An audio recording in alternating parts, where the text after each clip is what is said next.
In the early summer of 1940, all hope seemed gone for freedom and democracy on the European continent. The free world had lost.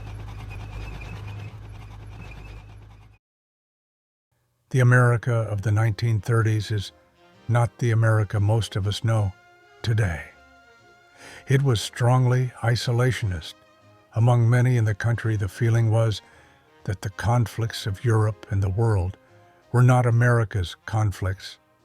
This feeling came from both the massive toll on its people World War I had taken, but also the fact that the economy was still suffering from the crash of 1929 and the following depression. The United States Congress passed several so-called neutrality acts, which in short were put in place to keep America neutral. They did, however, also mean that they weren't allowed to sell any weapons to countries at war. Not until November 4th, 1939, after the start of the war, was the cash and carry provision enacted, which allowed nations to buy non-military equipment as long as it was paid fully in cash and transported by the buyer. This would later be expanded to also allow for military equipment. As time passed, the threat of an Allied defeat in Europe became more and more of a risk. The United States thus passed the Lend-Lease Act in March of 1941, which would supply the Allies with war materiel without the need of immediate payment. This allowed them to give weapons without breaking their neutrality.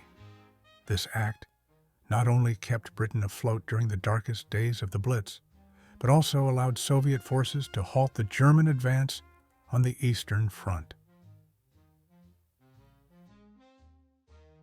On a beautiful December morning in 1941, everything would change. The war would come to America. The Japanese attacked Pearl Harbor and, in the process, killed thousands of Americans. That since the unprovoked and dastardly attack by Japan on Sunday, December 7th, 1941, a state of war has existed between the United States and the Japanese Empire. Not long after this, America declared war against both Germany and Italy as an answer to these having declared war on America on December 11th. America was now at war with the Axis powers. America was now formally part of the Allied forces. The War Powers Act was soon enacted, giving the president sweeping authority to wage war. The president gained the authority to reorganize the federal government and its agencies to prepare for war.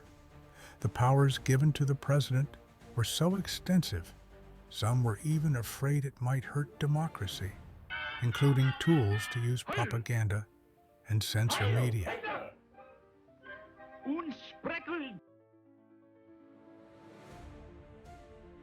Nevertheless, the following years would show what the world's largest democracy could do if threatened. The War Powers Act allowed the federal government to mobilize the nation's full economic and industrial might, transforming the U.S. into the arsenal of democracy. The federal government got the ability to more tightly control the economy, allowing confiscation of assets necessary for the war effort. They also were now able to force private manufacturers to produce equipment needed to win the war, to accept government contracts.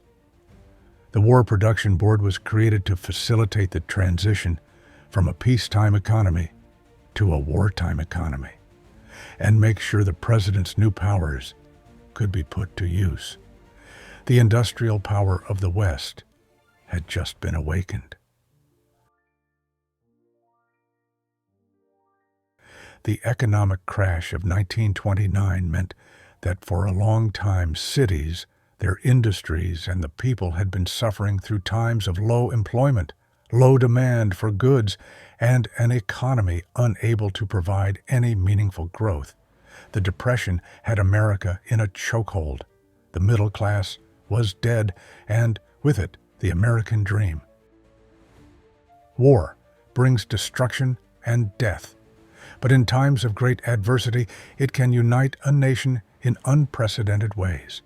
All over the nation, machines were retooled, blueprints laid out, people employed. The military-industrial complex had been awakened. Companies known for making all kinds of stuff were now given the task of making the American war machine, the arsenal of democracy. The Ford Motor Company went from making cars to creating jeeps, trucks, and airplanes. At the height of their production, they made one B-24 Liberator every 63 minutes. General Motors got to making tanks, artillery, airplane engines, and ammunition. Boeing did what Boeing does best. They kept making airplanes, lots of them. The Singer Corporation, famous for its sewing machines, started making weapons and ammunition. The American economy was weaponized to defeat Hitler and Imperial Japan. The battlefields were filled with mostly young men that usually worked in the factories that were now producing for the effort. To make up for the lost workforce, a lot of women entered the workforce for the first time in their life. They were instrumental in manufacturing weapons and machinery. Isn't this pretty hot for you, Miss Spillane? Well, I hear it gets kind of hot around the kitchen stove, too. I never thought of that. Yes, and it gets pretty hot out there in the South Pacific. I see what you mean. 6 million women joined in, manning the factories, creating the tools that would bring democracy back to the world. For many women, stepping into factories meant not only contributing to the war, but also redefining their role in society. The image of Rosie the Riveter came to symbolize their strength and determination. There were also the Women Air Force Service pilots, WASP, flying non-combat roles within the U.S., mainly newly manufactured airplanes to free male pilots for combat roles. So how much did America produce? The U.S. produced over 6 million M1 Garand rifles, 6 million M1 carbines, 2 million Thompson submachine guns, and 1.9 million Colt M1911 pistols. America manufactured about 296,000 airplanes. For land warfare, about 88,000 tanks, including the legendary M4 Sherman, were manufactured. About 600,000 jeeps, 2,400,000 trucks, and 257,000 artillery pieces. 151 carriers, including escort carriers, were produced.